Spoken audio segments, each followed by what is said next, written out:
교과서에 충실한 교과토의 여디디아의 교충교토 시간입니다. 여러분 안녕하십니까? 오늘은 제4과 재련자의 얼굴이 보일 때까지 라는 제목으로 하나님 말씀을 함께 나누겠습니다. 오늘 말씀의 연구 범위는 마태복음 5장 16절, 고린도전서 4장 9절, 에베소서 3장 10절, 욥기 23장 1절에서 10절, 마태복음 25장 1절에서 12절, 다니엘 12장 1절에서 10절, 에베소서 4장 11절에서 16절에 있는 말씀입니다. 기억절 말씀인데요. 우리가 다 수건을 벗은 얼굴로 거울을 보는 것 같이 주의 영광을 보매 그와 같은 형상으로 변화하여 영광에서 영광에 이르니 곧 주의 영으로 말미암음이니라. 고린도후서 3장 18절 말씀입니다. 기억들 노래 들으시고 이어서 말씀 연구를 진행하겠습니다. 3기 사과. 우리가 다 수건을 벗은 얼굴로 거울을 보는 것 같이 주의 영광을 보매 그와 같은 형상으로 변화하여 영광에서 영광에 이르니 곧 주의 영으로 말미암음이니라. 고린도후서 3장 18절.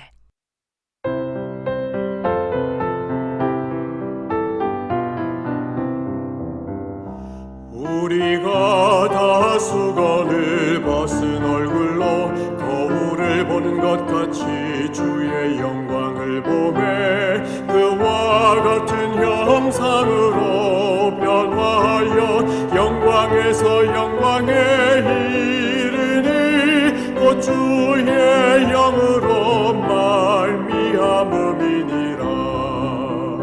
고린도후서 3장 18절.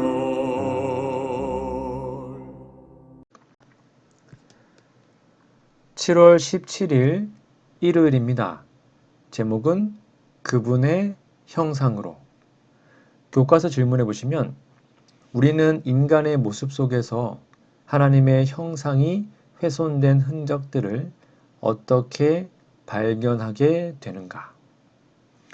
여러분 교과서에 보시면 로마서 3장 10절에서 19절이 있는데 꼭 읽어보세요. 거기에 말씀해 보면 그 모습, 즉 로마서 3장에 말하는 그 모습을 우리에게 가르쳐 줍니다. 이것은 로마서 1장 21절에서 31절에 자세히 기록되었습니다. 즉 우리가 죄 때문에 거의 하나님의 형상이 훼손되었다는 것입니다. 밑에 있는 두 번째 질문입니다. 바로 하나님의 형상이 인간에게서 재현되어야 한다. 하나님의 명예, 그리스도의 명예는 당신의 백성의 품성이 온전케 되는 것과 관련이 있다. 위의 인용구에서 엘렌 G. 화이트이 말하고자 하는 바는 무엇일까요? 여러분 참고로 욥기 1장, 마태복음 5장 16절, 고린도전서 4장 9절, 에베소서 3장 10절 읽어보시고 한번 답을 적어보시기 바랍니다. 네, 정답은 그리스도인은 세상의 빛이 되어 하나님께 영광을 돌리는 삶을 살기를 기대하시는 것을 나타냅니다. 옆에 있는 묵상 질문입니다. 고린도전서 4장 9절을 묵상해 보십시오. 어떤 자세로 우리 앞에 놓인 영적 싸움을 싸워야 할까요? 여러분 답이 무엇입니까? 날마다 예수님을 바라보며 하나님께서 주시는 힘으로 싸울 때 승리할 수 있음을 기억하고 매일의 삶 속에서 하나님을 주인으로 모시고 살아야 합니다. 오늘 교과 저자는 인류는 죄로 인해 타락했다고 말합니다. 이것은 교회가 교인들이 가르치는 일종의 교리인데요. 이 표현은 틀린 말은 아니지만 정확한 성경의 사상을 나타내는 말도 아닙니다. 즉 이런 개념 때문에 죄가 무엇인가 하는 문제를 오해하는 발판을 놓은 것 같습니다. 여러분, 죄로 인해 타락한 것이 아니고요. 죄가 바로 타락 그 자체입니다. 성경 창세기 2장에 선악을 알게 하는 나무의 실과를 먹는 것은 죄를 짓는 것이라고 하지 않았고요. 먹으면 반드시 죽는다고 하셨습니다. 그 실과를 먹는 것이 죄고 그 결과가 사망인 것이 맞지만 조금 더 깊이 생각하면 그것을 먹는 것과 죽는 것은 손등과 손바닥의 관계라고 볼 수 있습니다. 즉 성경이 가르치는 죄와 죽음은 같은 것입니다. 한마디로 죄는 곧 죽는 것입니다. 그래서 로마서 5장은 한 사람의 범죄로 말미암아 사망이 그 한 사람을 통하여 왕 노릇하였다라고 했고 21절에 보시면 이는 죄가 사망 안에서 왕 노릇한 것이라고 하여서 죄와 사망을 동격으로 계시하였습니다. 인간은 죄의 존재가 되었는데 그것은 곧 사망의 존재가 되었다는 말과 같은 뜻입니다.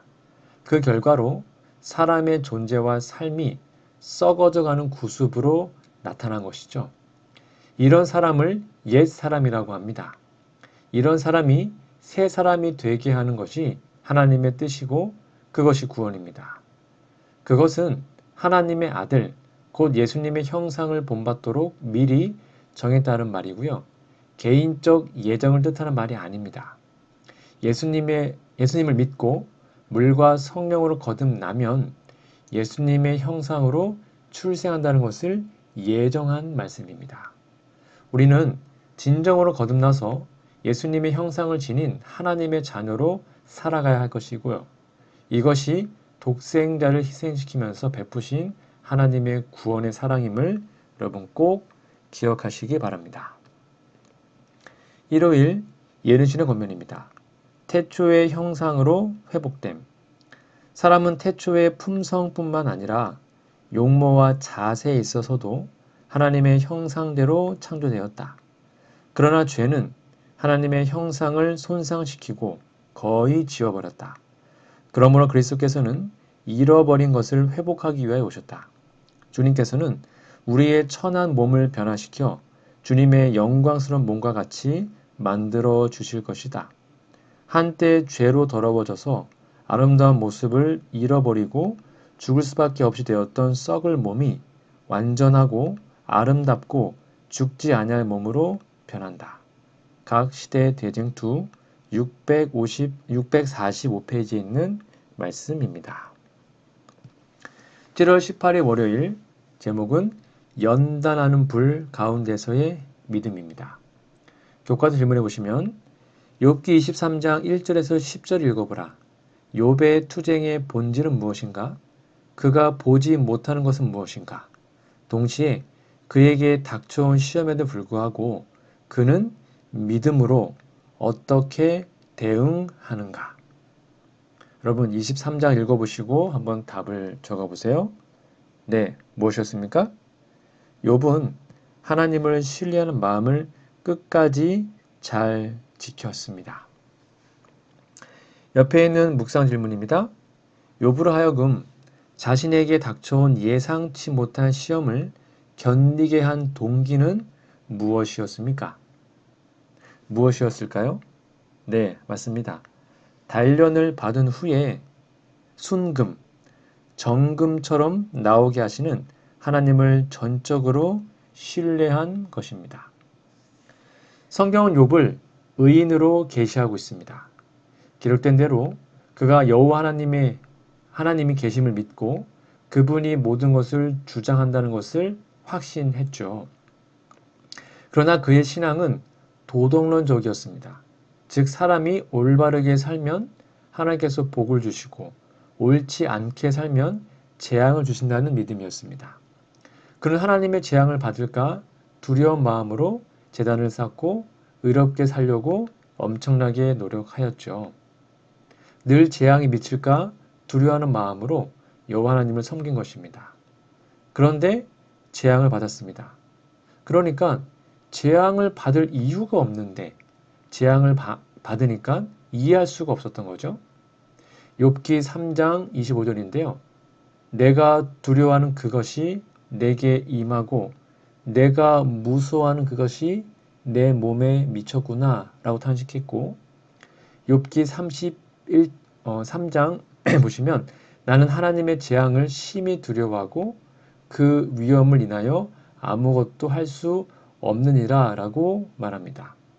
이 말들을 보면 그는 재앙을 당할까봐 항상 두려워하고 무서워했던 것을 알 수 있습니다. 재앙을 받지 않고 복을 받으려고 그렇게 도덕적으로 선하게 살았던 겁니다. 그의 이런 삶은 하나님께서 그에게 마땅히 복을 주셔야 하는 삶이라고 당당히 생각한 것입니다. 욥이 선하게 살았으니 하나님은 자기에게 복을 주실 의무가 있다고 여긴 것이죠. 이것이 욥의 죄였습니다. 욥의 세 친구는 욥보다 더 지독한 도덕론적인 신앙인이었습니다. 즉 너가 죄를 졌으니 벌받은 거 아니냐, 이게 욥의 친구들의 말의 핵심이잖아요. 그러나 여호와께서 친히 욥에게 나타나셔서 욥의 도덕적 삶에 관하여 한마디도 하지 않으시고요, 창조와 섭리에 관한 진리만 말씀하셨습니다. 욥이 선하게 살 수 있었던 것은 하나님께서 그를 존재하게 하시고 그가 부를 축적할 수 있도록 피조물로 그의 주위를 둘러 놓으셨기 때문이라는 사실을 나타내신 것입니다. 욥은 그러한 실현을 통해서 비로소 이것을 깨닫고 회개합니다. 무지한 말로 이치를 가리우는 자가 누구니이까? 내가 스스로 깨달을 수 없는 일을 말하였고 스스로 알 수 없고 헤아리기 어려운 일을 말하였나이다. 내가 말하겠사오니 주여 들으시고 내가 주께 묻겠사오니 주여 내게 알게 하옵소서. 내가 주께 대하여 귀로 듣기만 하였사옵다니 이제는 눈으로 주를 배웁나이다. 그러므로 내가 스스로 하나고 티끌과 제 가운데서 회개하나이다. 욥기 42장 3절에서 6절의 말씀이었습니다. 즉 욥은 진심으로 회개합니다. 욥이 이것을 깨닫고 회개함으로 비로소 바른 신앙의 자리에 설 수 있었음을 기억하시고, 욥처럼 연단하는 불 가운데 우리가 지나고 있다면 여러분 다시 한번 회개하고 우리의 믿음을 점검해 보시면 좋겠습니다. 월요일 예언신의 권면입니다.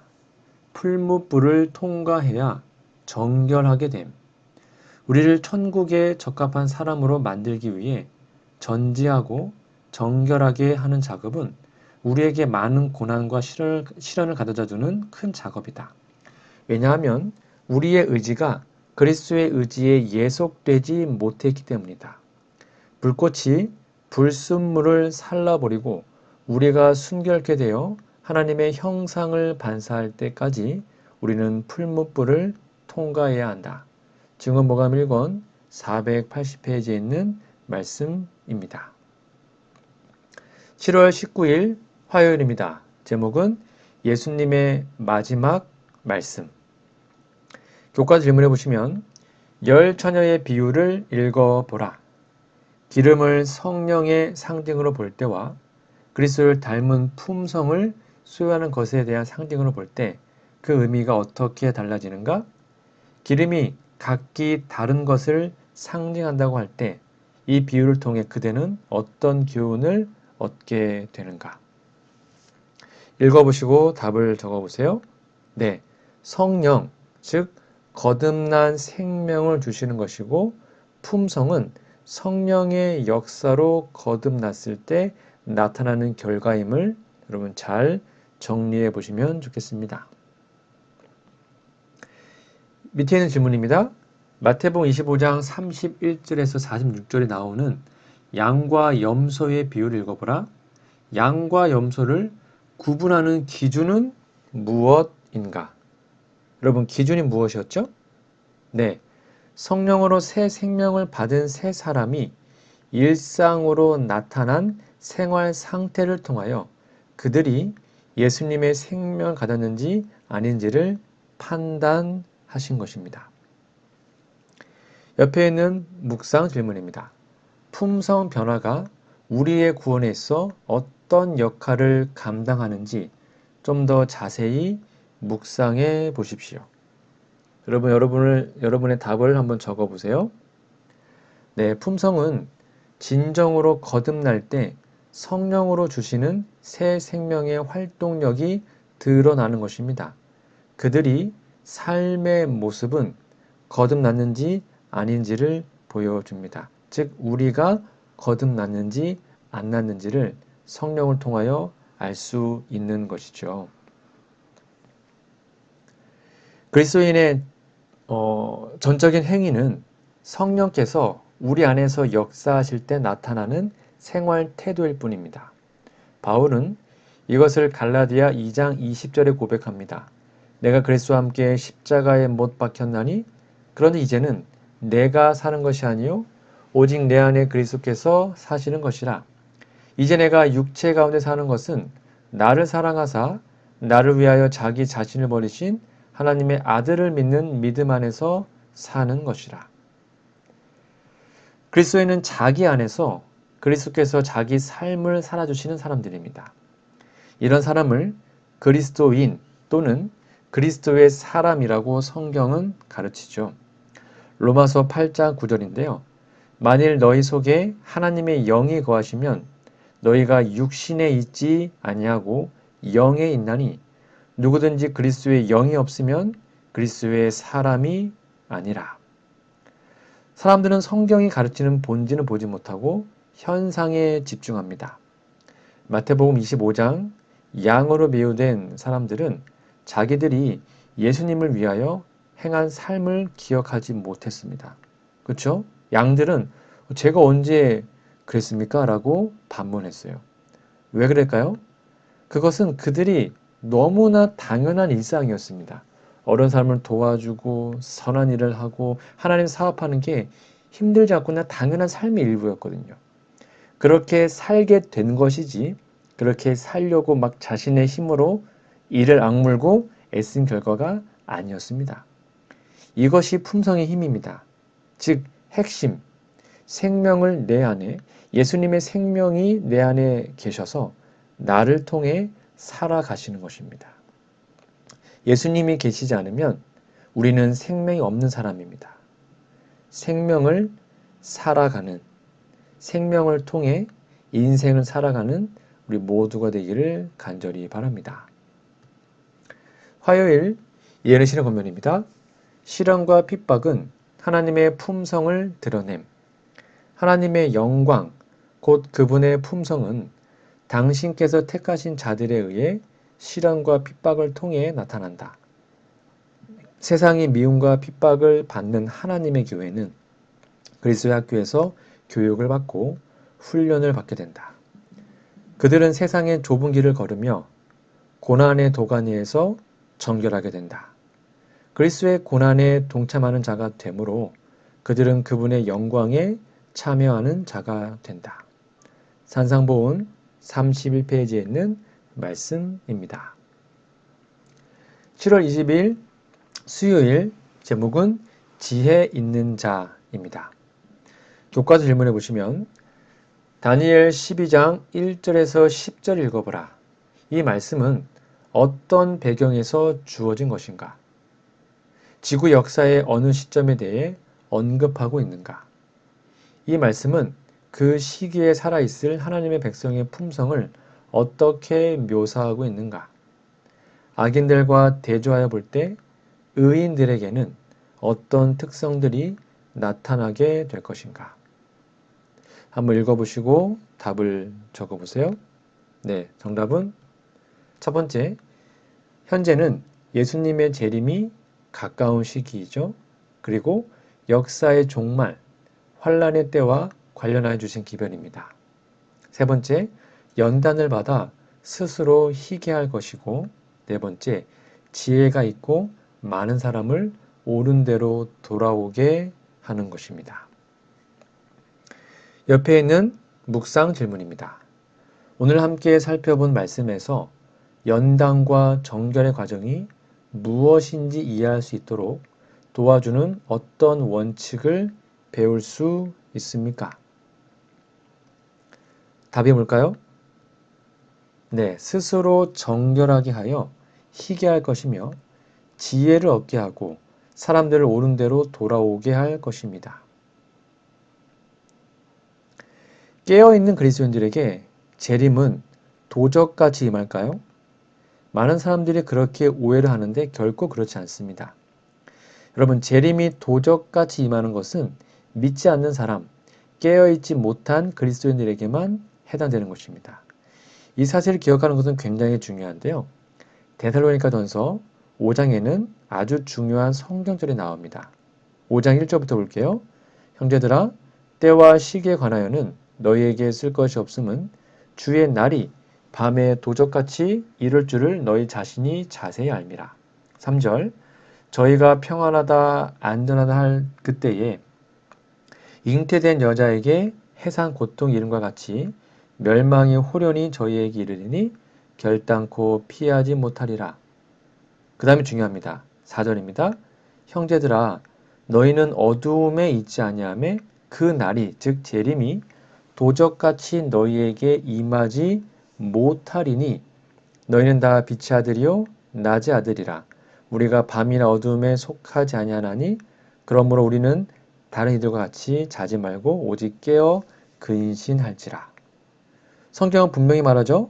우리는 빛의 아들이요 낮의 아들이기 때문에 예수님의 재림이 도적같이 임하지 못한다고 기록합니다. 무슨 말입니까? 깨어있어 재림을 기다리고 있기에 지혜 있는 자가 되는 것이고 슬기로운 처녀로 살아간다는 것이죠. 예수님의 재림을 기다리는 백성들로서 하나님의 연단하심을 통해 지혜 있는 자로 든든히 서기를 간절히 바랍니다. 수요일 예언신의 본문입니다. 은혜의 시기에 해야 할 일. 죽는다는 것은 엄숙한 일이다. 그러나 산다는 것은 더욱 엄숙한 일이다. 우리 생애의 모든 생각과 말과 행동은 우리에게 다시 나타날 것이다. 은혜의 시기 동안에 우리가 이루어 놓은 것은 무엇이나 영원히 남게 된다. 죽음은 육체를 분해시키지만 품성은 변화시키지 않는다. 그리스도의 재림은 우리의 품성을 변화시키지 않는다. 그것은 오로지 품성을 영원히 변화시키지 못하도록 고정시킬 뿐이다. 증언보감 2권 167페이지에 있는 말씀입니다. 7월 21일 목요일입니다. 제목은 품성과 공동체. 교과서 질문해 보시면 에베소서 4장 11절에서 16절을 읽어보라. 바울은 여기서 공동체의 역할에 대해서 무엇이라 말하고 있는가? 그럼 답을 적어보세요. 그리스도인 공동체는 교회라는 그리스도의 몸을 이루며 각 그리스도인은 그 몸의 지체들이 되어서 제 역할을 잘 수행함으로 그리스도의 분량이 충만한 데까지 자라게 함을 기억해야 합니다. 밑에 있는 질문입니다. 오늘 본문에 의하면 바울은 그리스도인 공동체 안에서 그리스도의 장성한 분량이 충만한 데까지 이르기 전에 무엇이 선행되어야 한다고 말하고 있죠? 뭐가 정답일까요? 네, 맞습니다. 각각 맡은 기능을 잘 수행하여 전체가 바르게 기능하도록 협력해야 하는 것입니다. 옆에 있는 묵상 질문입니다. 공동체가 그리스도의 장성한 분량의 충만함을 나타내는 것과 개인이 그리스도의 장성한 분량의 충만함을 나타내는 것 사이에는 어떤 차이점이 있는가? 대쟁투의 맥락에서 공동체의 중요성은 무엇인가? 여러분 한번 생각해 보시고 여러분의 답을 적어 보시기 바랍니다. 개인이 몸된 교회의 모든 지체가 될 수는 없죠. 교회가 하나님의 각종 지혜를 드러내는데 개인에게는 한계가 있기 마련입니다. 그래서 우리는 공동체로 모여서 함께 협력하는 것입니다. 그리스도의 교회는 개인이 모여서 형성되는 예수님의 몸입니다. 개인은 하나의 지체일 뿐이죠. 지체로서 건강하고 지체의 기능을 온전히 수행하는 것은 몸 전체를 건강하게 하는 요소가 됩니다. 그러나 한 지체만 건강해서는 몸 전체가 건강한 것이 아니죠. 그렇게 되면 그리스도의 온전한 분량이 이르도록 성장할 수가 없습니다. 그러므로 각 사람도 많은 지체로 이루어져 있음을 기억해야 합니다. 한 지체만 고장이 나고 병이 들어도 병든 몸이 됩니다. 그리스도의 몸이 교회가 건강하기 위해서는 지체된 교회 개인마다, 성도 개개인마다 영적으로 건강해야 합니다. 그렇기 위해서 한 뜻, 한 생각, 한 행동이 요구되는데요. 이것이 유기체의 기능입니다. 교인이 각각 자기 마음대로 생각하고 자기 생각대로 행동한다면 그리스도의 몸으로서 교회가 건강할 수 없고 그리스도의 장성한 분량이 이르도록 성장하는 것에 막대한 영향을 끼치게 되죠. 함께 그리스도의 장성한 분량이 이르도록 협력하고 뜻을 합하고 마음을 합하고 행동을 합해서 예수님의 뜻이 이루어지도록 할 때 교인과 교회가 함께 그리스도의 장성한 분량이 충만한 데까지 자라며 하나님의 각종 지혜를 드러내는 증인이 될 것입니다. 우리의 교회가 이런 아름다운 공동체가 되기를 간절히 바랍니다. 목요일 예루실의 권면입니다. 영적 성장을 이루는 길. 우리는 예수님을 바라봄으로써 마음에 생기 있고 발전하는 원칙을 받아들일 수 있으며 성령께서 계속 역사하시고 신자들은 은혜에서 은혜로, 능력에서 능력으로, 품성에서 품성으로 발전하게 된다. 따라서 신자는 예수 그리스도의 장성한 분량에 이르기까지 영적 성장을 이룩함으로 그리스도의 형상을 담게 된다. 이리하여 그리스도께서는 죄의 저주를 끝내게 하시며 신자로 하여금 죄에 속한 행동이나 역량에서 완전히 해방되게 하신다. 가르법은 기별 1권 395페이지에 있는 말씀이었습니다. 오늘 저는 제4과 재련자의 얼굴이 보일 때까지라는 제목을 함께 말씀을 연구했는데요. 여러분 연구 범위 성경 본문을 꼭 읽어주시고 우리 기억절도 암송해 주시면 감사하겠습니다. 오늘 말씀을 다시 한번 정리해드리면 우리 안에, 내 안에 재련자 예수님의 얼굴이 보일 때까지 우리는 노력해야 합니다. 사람은 원래 하나님의 형상으로 창조되었죠. 그래서 하나님의 형상을 회복하기 위해서 연단하는 불, 고난이 필요합니다. 우리는 마지막 날에 품성으로 의인과 악인으로 구분될 것입니다. 재림의 날 우리의 품성은 그대로 고착됩니다.